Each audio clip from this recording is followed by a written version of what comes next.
Hey, everybody, what's going on? This is your main man, Big B, Brian Hanley. Welcome back to Steelers Almighty. This is our scouting report edition. Pittsburgh Steelers are traveling to Dublin, Ireland to take on the Minnesota Vikings. Should be an exciting game. The Steelers got to get this one. They got the bye next week, and they're looking to try to regroup. Both sides of the ball got to start playing better. And this would be a good way to go into your bye week with a big win. So we're going to break down exactly the ins and outs of this, all the matchups, and give you my prediction at the end. We also have a special guest, my man Matt Falk, coming in, joining us from the One Bar and Lupicus show on YouTube for Minnesota Vikings. They cover the Minnesota Vikings, so make sure you guys stick around for that as well. So without further ado, let's get into this. But before we do, remember to like, follow, subscribe, continue to get in that comment section, and always hit the notification bell so you know exactly when Steelers Almighty content comes out. Let's break this thing down. So, first off, quick overview. The Steelers, they're playing the Minnesota Vikings. The game is in Dublin, Ireland. Do I like that the Steelers, because technically this is a Steelers home game that they're giving up. So I don't really like it, but I think the Steelers are going to have a lot of fans there. It should be a lot of fun. It's in Ireland, so it's going to be cold and wet. That's kind of the situation. It's 55 degrees at kickoff, overcast skies. That's just kind of how Ireland is this time of year. Pittsburgh Steelers are the underdog, plus 2.5. Over under on this is 43.5. So take that how you like it. The Steelers go into this game as an underdog. All right, let's start talking about the personnel here for the Vikings. Look, Carson Wentz is the quarterback as of now. J.J. McCarthy went out with an injury. Carson Wentz looked good last week, 14 for 20, 173 yards, 2 touchdowns, no turnovers. Held the ball a little bit too long. We'll get into that a little later. Got sacked 3 times, but for the most part, he did what they wanted him to do. But for anybody that actually watched the game or went back to look at the game, he didn't need to do a ton because that game was over pretty early on. Looking at other weapons, look, Jordan Jefferson, I understand that maybe he's gotten off to a little bit of a shaky start this year, or a slow start. I shouldn't say shaky, a slow start. But again, he's, depending on your flavor, 1 or 2 top receiver in the National Football League. Just period, point blank. The guy is incredible. He's got 12 catches, 200 yards, a touchdown. He's just that guy. We could go on and on and on about all the things that he brings to the table, but he is that good of a receiver. The Steelers are going to have their hands full. TJ Hawkinson, tight end. We just watched the Steelers last week give up a ton of yards to tight end, and TJ Hawkinson is better than what we faced last week. So the Pittsburgh Steelers are going to have to be on their P's and Q's here and not have the middle of the field as open as what it was last week. Look, Hawkinson, 9 catches, 76 yards, and a touchdown on the season. We saw Henry basically have that last week. We can't have it. We just can't have it. It's got to be better, but Hawkinson is very, very good. Jordan Mason, stepping in for Aaron Jones, had a great game last week. I don't know if that's necessarily going to be the norm, but we'll see. We'll see. Again, he stepped in, had a good game. Steelers have struggled against the run, so they're going to have to tighten things up to slow him down.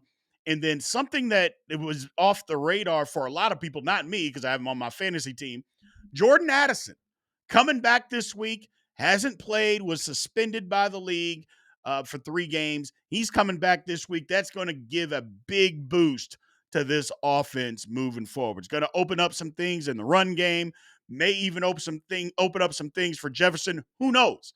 But Jordan Addison has to be accounted for by the Pittsburgh Steelers, another key weapon.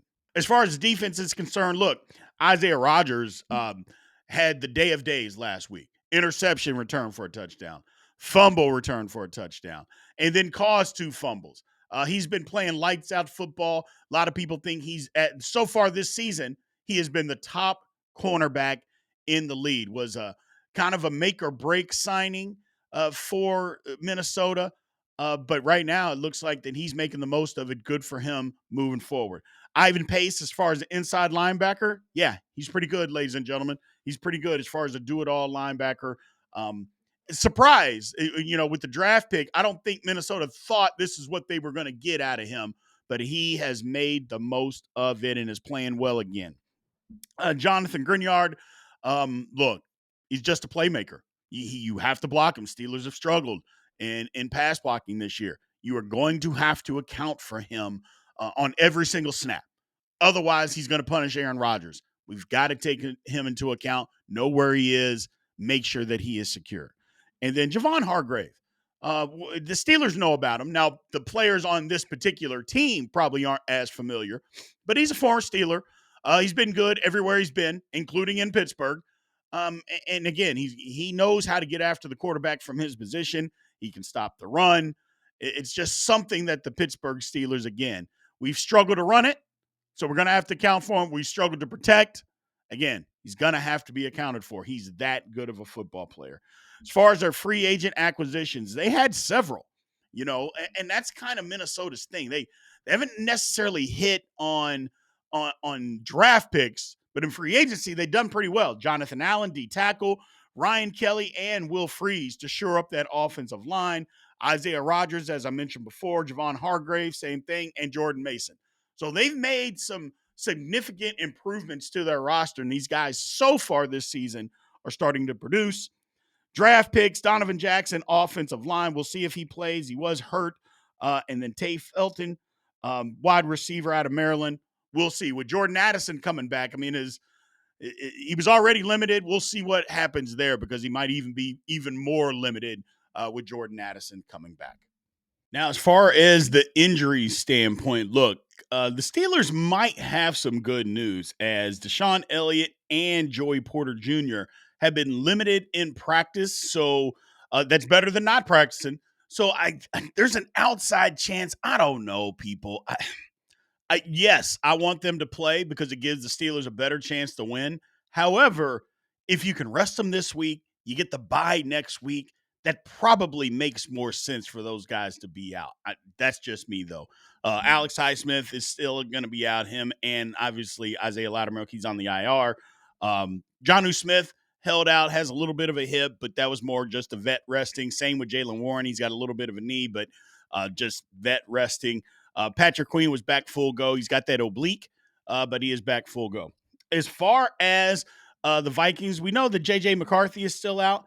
Andrew Van Grinkle with a neck, he did not practice. Again, it's probably a game time decision on whether he's going to go. I would guess he's going to be out.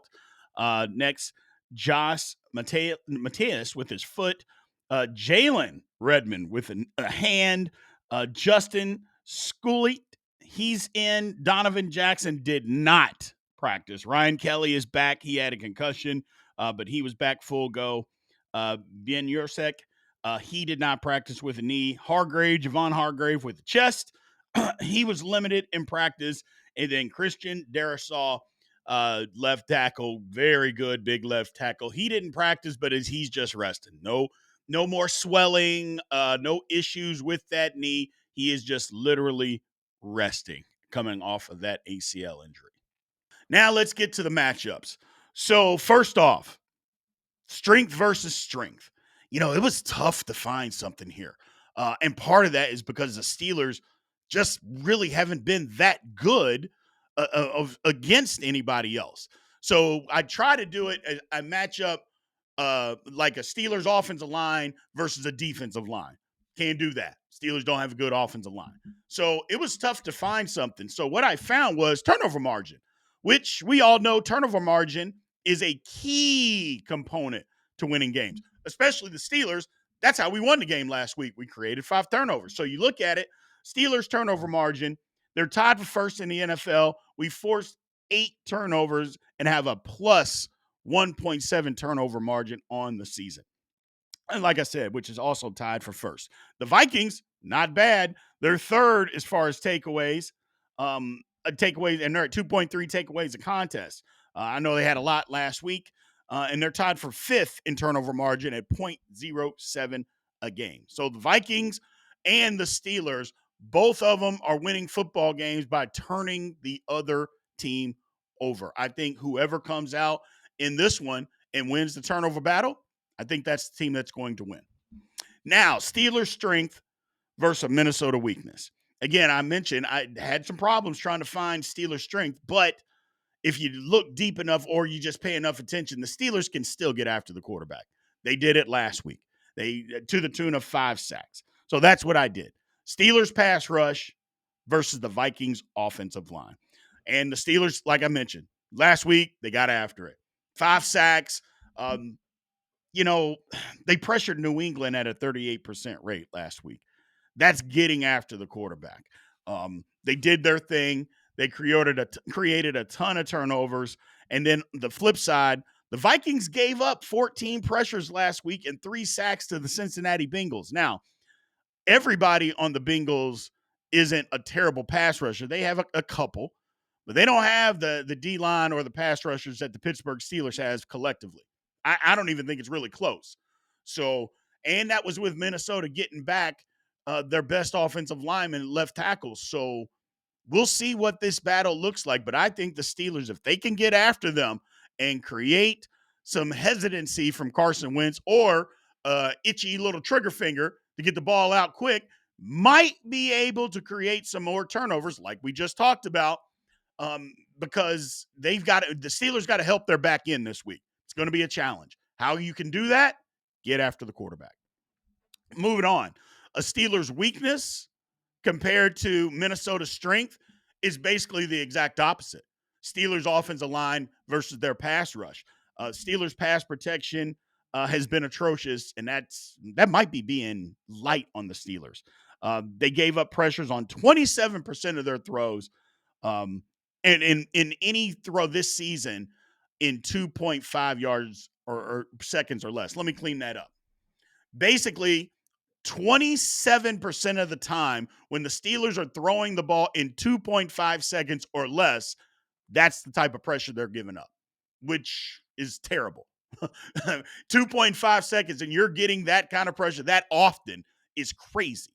But that's how bad the Steelers have been. Now, they didn't give up any sacks last week, which is an improvement. They did give up 6 pressures, 3 quarterback hits, 3 hurries, but we've seen it. The Steelers' offensive line has struggled to protect the passer. The Vikings last week, they pressured the Bengals. Get ready for this. A whopping 58% of dropbacks, which is an insane number. Haven't had that high of a pressure rate since 2018. Which, I mean, they were getting after the Bengals. Now, we're familiar with the Bengals offensive line as Steeler fans or just fans in general. You know, the Bengals offensive line is terrible. Um, so getting after the quarterback, but is it as bad as the Steelers? I don't know. And that's the difference. Look, if the Steelers are going to win this football game, they got to be able to protect the quarterback. I can tell you right now, Jake Browning moves around better than what Aaron Rodgers does.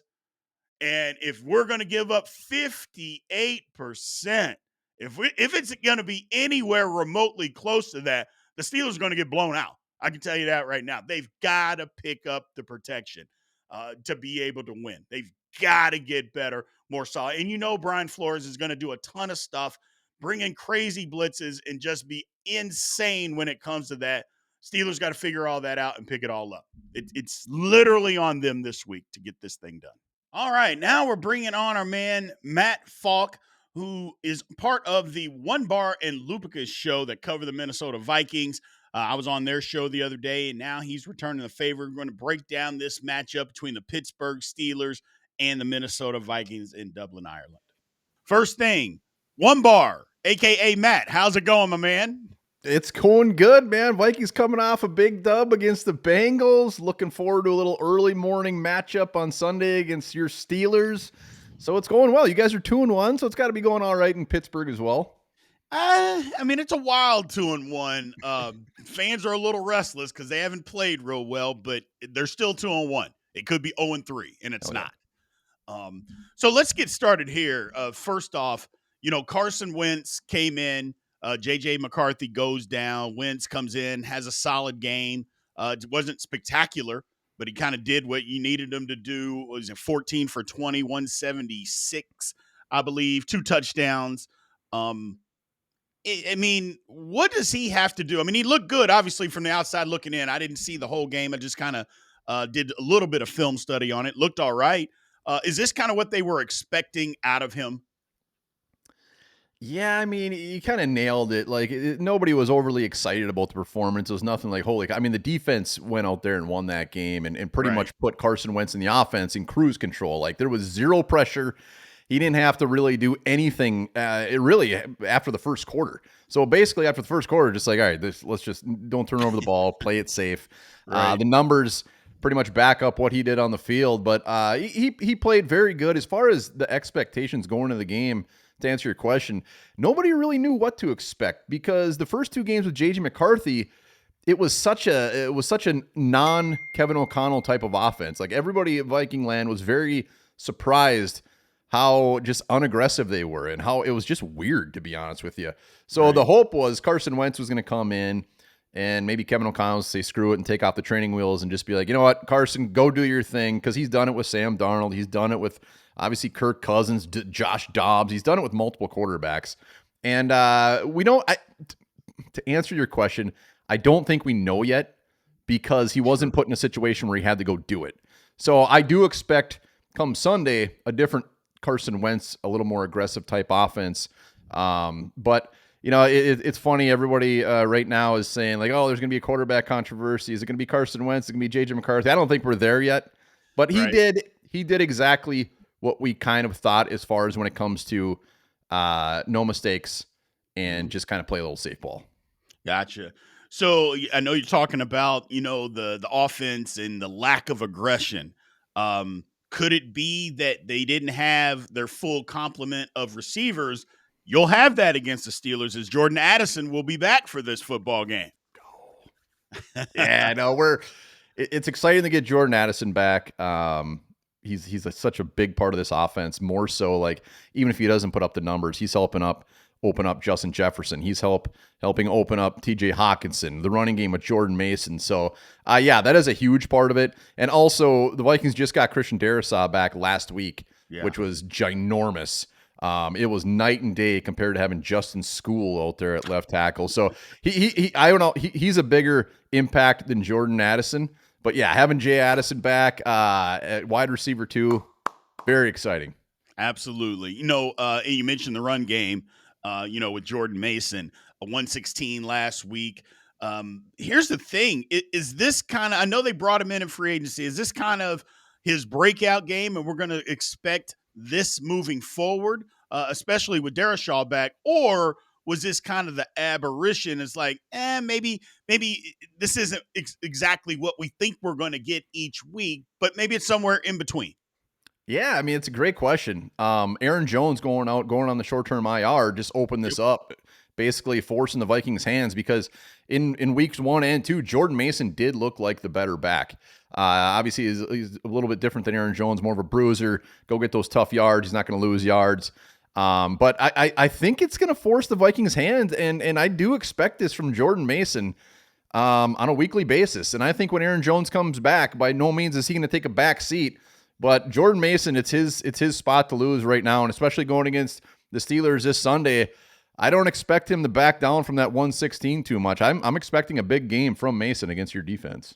Well, and that's the thing. The Steelers have just been atrocious against the run this year. I mean, and just in between the tackles. So you get an inside runner that's looking for tough yards. The Pittsburgh Steelers have been about as tough as a piece of cotton when it comes to running the football this year. And I mean, unless they make some major changes, you're just gasping and grasping at answers. We don't know exactly what to change. Obviously, we could change the nose guard, but that's linebackers have been playing terrible. The safeties, which appear to now be benched, they had been playing terrible. So the middle of the Steelers' defense has been a problem. So the Vikings clearly could take advantage there. But let's talk about Dershaw coming back. They still gave up 3 sacks. Mhm. But I mean, he is a difference maker for the Vikings, and it just looked different. I mean, you're right. I just watched again. I paid specific attention to that when I was doing some film study, and they just look like a different unit. Yeah, I mean, it's just such a you said it, like whatever Darrisaw's getting paid. I don't even know have his contract in front of me. You could add a couple zeros to that puppy, and he proven it that he needs to be on the field. Yeah, I mean, they did still give up some sacks. Carson Wentz, he was holding on the ball a little bit too long. JJ McCarthy, weeks 1 and 2, when Darrisaw wasn't out there, dude was holding on to the ball longer than pretty much any quarterback in the NFL. So I still expect, even with Darrisaw back there, just, Carson Wentz is not a spring chicken by any means, just like your guy Rodgers. So he's going to take some sacks, and I haven't seen enough of Wentz to see if this is just his thing. If Right. he's just trying to hold on to the ball so long just to make something happen. But even the sacks he took, it was better than, like, I feel like McCarthy maybe would have just tried to chuck that thing up and got us into a little bit more trouble. So I'll take 3 or less sacks on Sunday. I got you. Yeah, I mean look. The Steelers, they can still rush the passer. They did that 5 sacks against the Patriots on Sunday. It's how they won the football game, forcing turnovers with real forced turnovers, not overthrows or anything like that. They were able to do that. So it'll be interesting, the chess match, as far as what goes on there. Moving over to the other side of the ball. Look, you mentioned it at the top. The Vikings defense basically ended that game against the Bengals in the first quarter. I mean, that was insane what was going on. For anybody that didn't watch, it's mainly for Steeler fans that didn't see the game. I know the Vikings fans did. Kind of give the layout of just what happened so early on that got this game just out of reach. Man, Brian Flores, baby. That's what happened, man. You guys shouldn't have let him go. What was he? He was your No, we linebacker shouldn't have. coach? Or what was he? He was a linebacker coach. He was here. He was kind of like a defensive analyst, and every Steeler fan out there says the exact same thing. We should not have let him go. We should have had him be the defensive coordinator. But when your head coach is basically the defensive coordinator, no, basically, he is the defensive Fair. coordinator. This is what you get. And Brian Flores is better than that. He's not going to just come in. He's not going to be a guy that's just a puppet figure of a defensive coordinator. He wants to have his handprint on that thing because he should be a head coach. We all know that. And he probably will be here pretty soon. But that's what happened in Pittsburgh. But continue.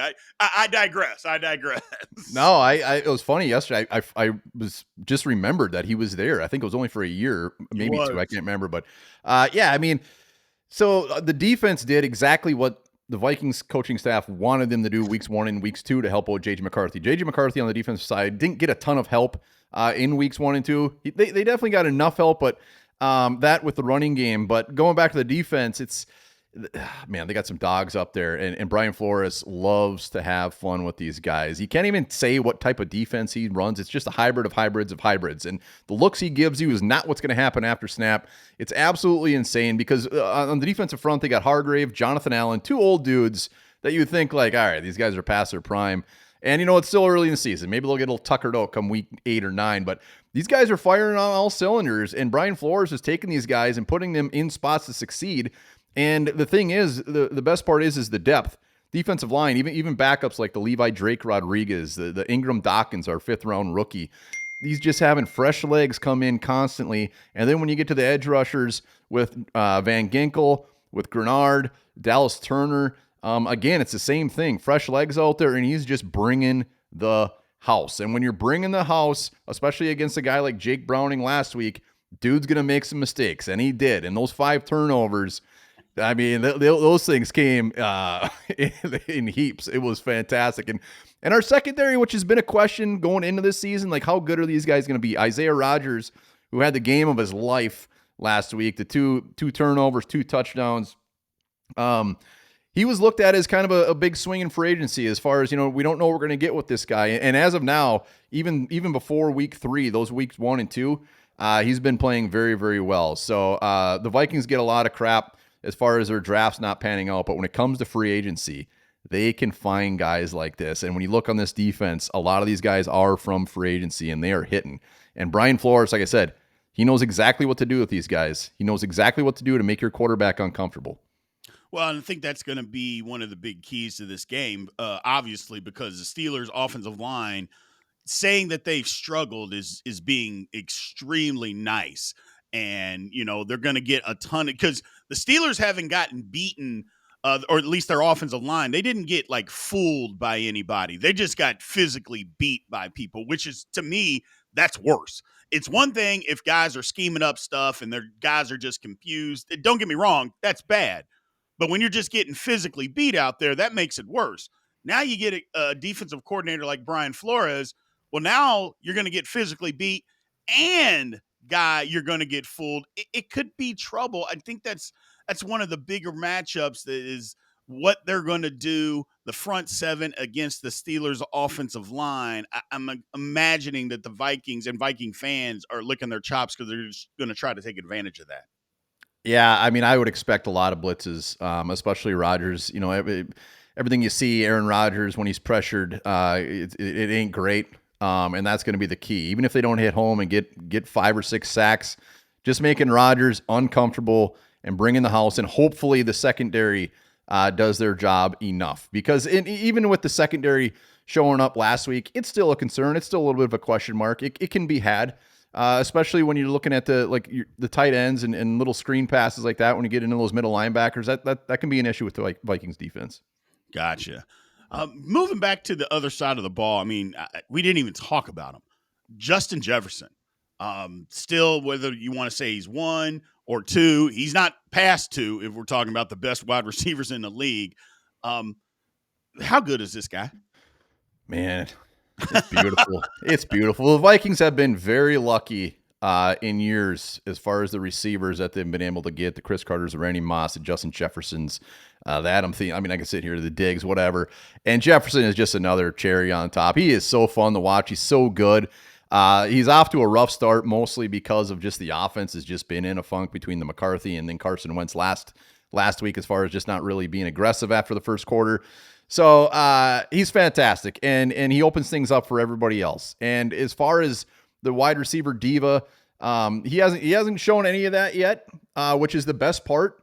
He hasn't had the ball much. Like generally, a wide receiver going into this week, as far as what he's put up, would maybe start showing a little orneriness in the locker room, and in years past as well. And that, to me, that's my favorite part about him. He is straight up team player. He is all about the dubs. And if it means he's getting 1 catch for 13 yards, I don't want to jinx it. So we'll say as of now, he's just been the ultimate player, and his ability speaks for itself. It speaks for itself. Absolutely. And that's the thing about it is he brings off that type of energy that he just wants to win. Now, granted, he wants the football, but they're winning. Now, it helps that he also got paid. I think a lot of times, you see these diva wide receivers, they haven't been paid yet, and they go crazy because, okay, I didn't get the ball and I'm not getting my money.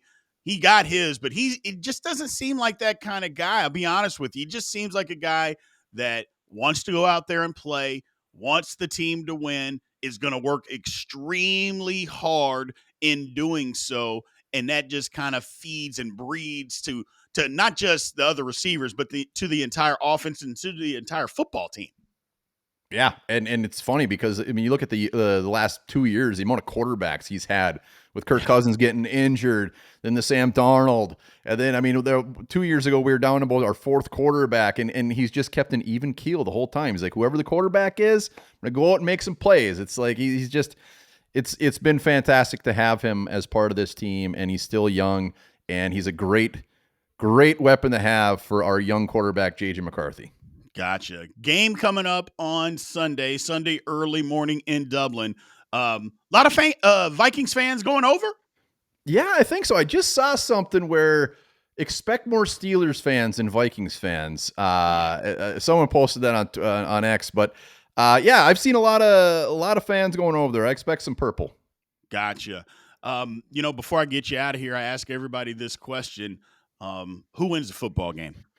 Man, I think this is actually going to end up being a good game. I know when you were on our show earlier this week, you're a little more pro Vikings walking away with the dub, but like, I think it's going to be close, and I don't really expect a ton of scoring. Like, I don't want to say this is going to be a snoozer, but I don't think there's going to be many fireworks. I think there's going to be a lot of running the ball from our side, but I think it's going to be close. I got like 20-17 Vikings.